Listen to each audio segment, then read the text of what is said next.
America के जंगी बेड़े अब यूरोप और एशिया में आ चुके हैं। ध्यान से देखिएगा, अमेरिका की घातक कैरियर स्ट्राइक ग्रुप की धमक पूर्वी अटलांटिक महासागर और इंडो पैसिफिक में सुनाई देने लगी। ये बड़ी इंटरेस्टिंग खबर है। ये देखिए आप, ये ग्लोब को ध्यान से देखिएगा आप, किस तरीके से अब अमेरिका जो है उसके टारगेट पर एशिया और यूरोप है, यानी कि यहां पर अपनी ताकत को दिखाना। यूरोप में ऑलरेडी उसके फुटप्रिंट्स बहुत मजबूत है। अमेरिका की सेना ने पूरा फोकस एशिया और यूरोप पर कर दिया है, क्योंकि पेंटागन को इन दोनों ही हिस्से से जंग की सीधी चुनौती मिलने का अंदेशा है। पहली बड़ी खबर, यूक्रेन से युद्ध के बीच अमेरिका से आई यह बड़ी खबर, यूरोप और एशिया में पेंटागन ने तेज की जंगी तैयारी। सिर्फ ब्रेकिंग रखिएगा। रूस यूक्रेन जंग से सबक लेकर पेंटागन की तैयारी। बड़ी खबर, यूरोप एशिया में पेंटागन ने तैयारी तेज की।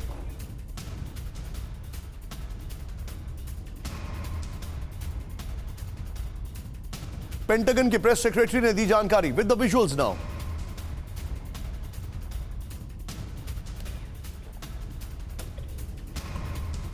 ये बड़ी खबर हम आपको दिखा रहे हैं किस तरीके से हालात तेजी से तब्दील हो रहे हैं इस सब के बीच में। आइए अब आपको बताते हैं यूरोप और एशिया में अमेरिका किन देशों को सबसे बड़ा खतरा मान रहा है। ये बताने से पहले आपको दो तस्वीर दिखाते हैं, ध्यान से देखिएगा आप। अमेरिका एक तरफ इंडो पैसिफिक में मालाबार 2022 एक्सरसाइज में शामिल है, तो दूसरी ओर अमेरिका का दूसरा जंगी बेड़ा पूर्वी अटलांटिक सागर में साइलेंट वॉल्वरीन एक्सरसाइज में अपनी ताकत आजमा रहा है। मालाबार 2022 वॉर एक्सरसाइज 9 नवंबर से शुरू हो चुकी है, जबकि वॉल्वरीन एक्सरसाइज 14 नवंबर को खत्म हो गई। लेकिन इन दोनों एक्सरसाइज का संदेश बहुत साफ है। अमेरिका यूरोप और एशिया में अब 2 फ्रंट वॉर की तैयारी में जुट गया है, और ऐसा करने के पीछे का मकसद अपने सहयोगियों को उनके दुश्मन से बचाना है।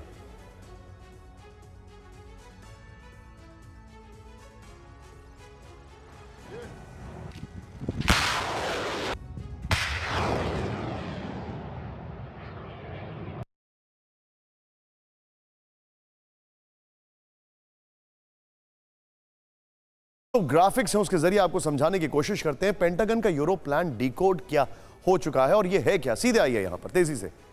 पेंटागन के press secretary brigadier general Pat Ryder ने प्रेस ब्रीफिंग के दौरान जो डिटेल दी है वो अब हम 6th लेंस से बताने की कोशिश करेंगे।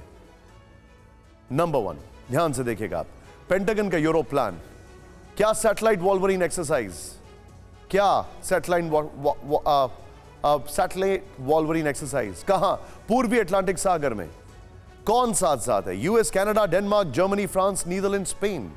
शामिल कौन कौन है इसमें, मतलब क्या क्या इक्विपमेंट है? USS Gerald R Ford carrier strike group है, जो कि उनका एक बहुत बड़ा जंगी बेड़ा है। इसके बाद पेंटागन का एशिया प्लान भी अब आपको बताते हैं। क्या है मालाबार एक्सरसाइज, ये उनका यूरोप प्लान था। Excuse me. अब उनका हम आपको बताते हैं एशिया प्लान क्या है। ध्यान से देखिएगा इसको। क्या है मालाबार एक्सरसाइज 2022? अमेरिका ये एक्सरसाइज किन देशों के साथ कर रहा है? ध्यान से देखिएगा। पेंटागन का एशिया प्लान क्या है? Malabar exercise Indo Pacific region में हो रही है। क्या है इसमें? मालाबार एक्सरसाइज हो रही है, इंडो पैसिफिक रीजन में की जा रही है। कैसे? जमीन, आसमान और समंदर में वॉर एक्सरसाइज होगी। मालाबार एक्सरसाइज से हमेशा ऑस्ट्रेलिया बचता रहा, यह हम आपको बताना चाह रहे हैं। लेकिन इस सब के बीच में पेंटागन का मानना है कि अमेरिका ने रूस यूक्रेन युद्ध से बड़ा सबक लिया है। पेंटागन ऐसे में रूस और चीन दोनों को सहयोगियों के लिए खतरा मान रहा है। यूरोप और रूस, नेटो वाला चक्रव्यूह, यूएस के टारगेट पर 2 दुश्मन यहां पर दिखाई दे रहे हैं।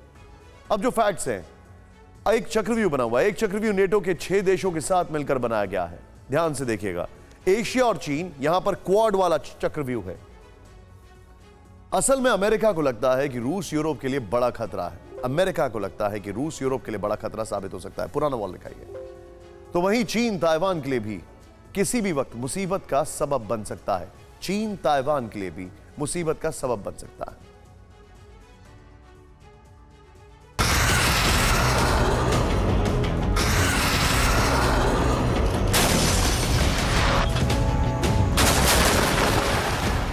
तो रूस यूक्रेन के बीच 9 महीने से जारी जंग के दौरान सुपर पावर अमेरिका ने सबसे बड़ा सबक ले ही लिया, और सबक ऐसा लिया कि अब पेंटागन ने यूरोप और एशिया में अपने 2 बड़े दुश्मनों से सीधे जंग की तैयारी का ऐलान कर दिया। खास बात यह है कि अमेरिका ने इस दौरान सिर्फ ऐलान ही नहीं किया, बल्कि अमेरिका चीन और रूस को सीधी चुनौती देने के लिए बाकायदा लाव लश्कर के साथ दो महासागर में उतर भी गया। यूक्रेन से युद्ध के बीच रूस के टारगेट पर अब पूरा यूरोप है। यूरोप में भी ब्रिटेन खास तौर से रूस के निशाने पर है। नॉर्ड स्ट्रीम पाइपलाइन पर अटैक और रूस की ब्लैक सी फ्लीट पर हमले के मामले में रूस कई बार यूके पर साजिश रचने का आरोप लगा चुका है, तो वहीं यूक्रेन को समर्थन देने के मामले में यूके अमेरिका से ज्यादा एग्रेसिव नजर आ रहा है। अमेरिका की तरह ही यूके रूस को कई बार यूक्रेन पर न्यूक्लियर हमला न करने की सीधी चेतावनी तक दे चुका है। चिंता की बात यह है कि रूस और यूके के बीच की ये तनातनी अब सिर्फ जुबानी नहीं रही, बल्कि जानकारों को डर है कि दोनों देशों के बीच की ये टेंशन किसी भी वक्त युद्ध में तब्दील हो सकती है।